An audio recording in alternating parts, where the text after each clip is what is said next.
Alright, welcome to lesson 17, and in lesson 17 we're going to deal with everything that has to do with text and sequences. Sequences or time series. So the parameter time plays a role here.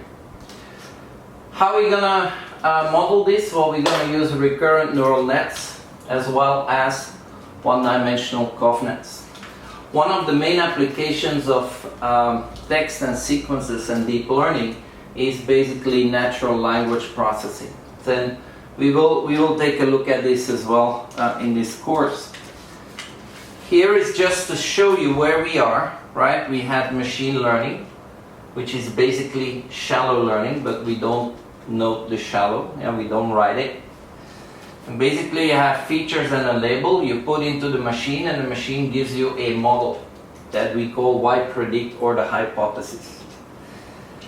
The difference with deep learning is that you go from this side to this side in more than one step. This is what deep learning is all about. Main applications are computer vision.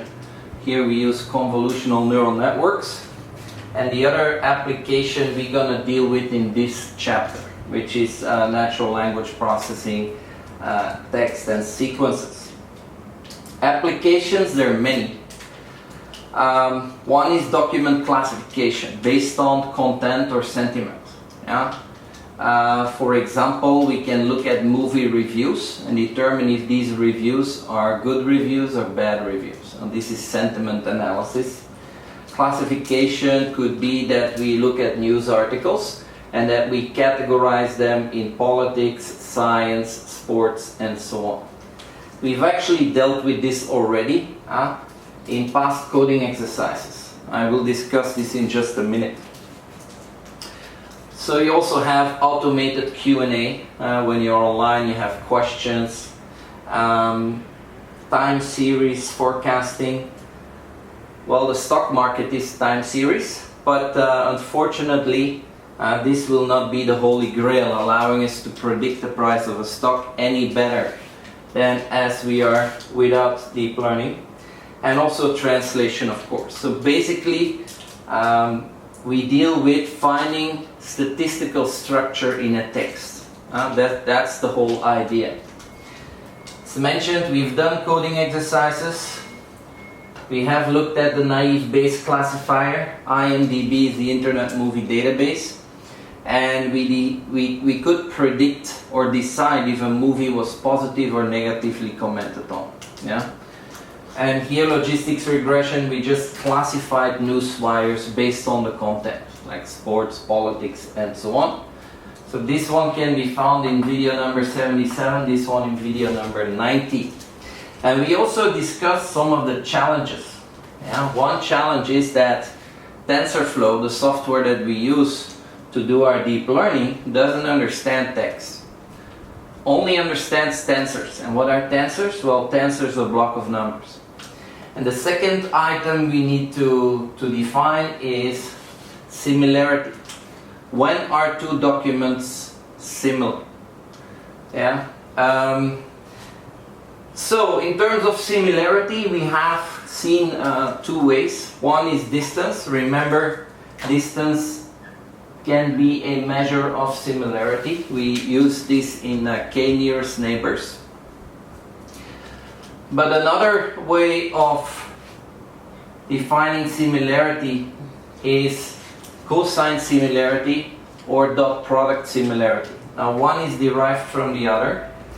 If you have two vectors A and B, the dot product A dot B is given by the norm of A times the norm of B times the angle between A and B. And yes, A dot product is basically a projection of A to B. And if you do that projection, you see that A and B are mainly aligned, showing some similarity. Yeah. Now, that could be an issue. Yeah, because assume we have a tweet, and a tweet uses two words, and we have an email, and the email, the same word appears 50 times, 100 times, and you have a bunch of other words. Yeah, here we're gonna neglect importance, meaning their value is gonna be a lot less than 50 or 100. This is just an example. So the problem you have here is that you basically have one vector A, which is your tweet, and then you have a vector B, which is your email, and the angle theta here is going to be very small. So if you're going to use this similarity metric, you're going to have that the cosine of theta is A dot product with B, that's 50 plus 100. Yeah, so the cosine of theta is 150, yeah, which is the dot product, 1 times 50 plus 1 times 100, divided by level 2 norm of this one is square root of 2, and here the square root of 50 square plus 100 square, that's 12,500. If you're going to calculate this, you're going to be close to 1. Yeah? Because it doesn't matter how long these vectors are, cosine of theta only looks at theta. And intuitively you could see that it doesn't feel right. So in this case, yeah, where the size of A and B are much different, use the dot product. Yeah? So this one you can use first, and if the length or the vectors are so different in size, use the dot product, because there you will take into account the size of the vectors. Alright, let's go to an example here. I have two sentences. The cat chased the mouse, and the mouse was chased by the cat. So very, very similar, right? So basically we're now going to put A1 whenever we see the word in that sentence. So for vector A is this vector. We have the cat changed the mouse. Alright, so we put a 1 whenever the word appears. Here, the we have. Mouse we also have. Was we don't have in the first one, so let's put this one here. Chased we have. By we don't have, so put that one here. And the and cat we had. Right? So these are the two vectorized forms. Now the cosine of theta in this case equals the dot product. Yeah, the dot product is that times that plus that times that plus, right? These two don't contribute because here we have nothing. Yeah? So we have 1 plus 1 plus 1 is 5. Huh?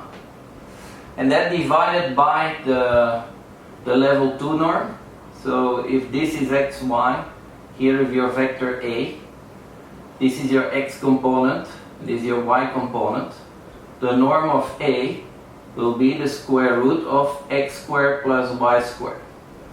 Yeah? And if you have a third dimension, you add z squared. And you just add whenever you have extra dimensions. So in this case here, we have 5 dimensions. So the square root of 5. And here we have 7 dimensions. Yeah, it's 1 square plus 1 square plus 7 times this square root of 7. And this is 5 divided by square root of 35. Now this is close to 1. Yeah? Because square root of 35 is close to 6. So here we could decide that these two sentences are similar. Alright, so now we take a look at words that appear a lot and have very little meaning. One of these words can be the. Yeah? You're gonna have the a lot, and there will be very little contribution to the actual content of this text. Therefore, we're gonna penalize these words with what we call inverse document frequency, IDF. And IDF is the term frequency divided by the document frequency plus 1. So in our case, if we take vector A, so this is A, this is B, the third frequency of the word the in your vector A is going to be 2. And the document frequency is how many times the word the appears in A and B and whatever text you have, and that is 4. Yeah, so there's 4 times the 1, 2, 3, 4, right? So you're gonna bring these two down by a larger factor. Now, for example, if you would have 100 times the, then you divide by, so here it's 4 plus 1, so you would divide by 100 plus 1. Yeah, so the more your word is appearing in the total corpus that you're looking at, the less it will contribute. Yeah, so that's a way to do it. Alright, let's now look at the vector representation of words. What is this vector space of words? You know, there's several options here, and there's one option we used in the past in video number 77, video number 90, where we discussed naive Bayes and logistic regression on the IMDb and the Reuters dataset. And the technique we used here was the one-hot encoding. And what does it basically mean? Well, you have to see this as a matrix where you have all your movie reviews, for example, review 1, 2, and so on. And the columns are your vocabulary. And we decided to take the 7,500 most frequently used words. So for every word, here you have a column. So you have 7,500 columns, and you give these columns an index name. Yeah? And then what you basically do is your review becomes a list of indices. And this is exactly how we programmed it in Python. So you get a list of indices where the index number is assigned to a specific word. Yeah? So every index represents a sparse vector. Sparse vector meaning you will find a 1 at the word that index represents, and all the rest will be zeros. Yeah? So it's not a very sexy way of doing it. And there's obviously other ways that have been developed for this as well.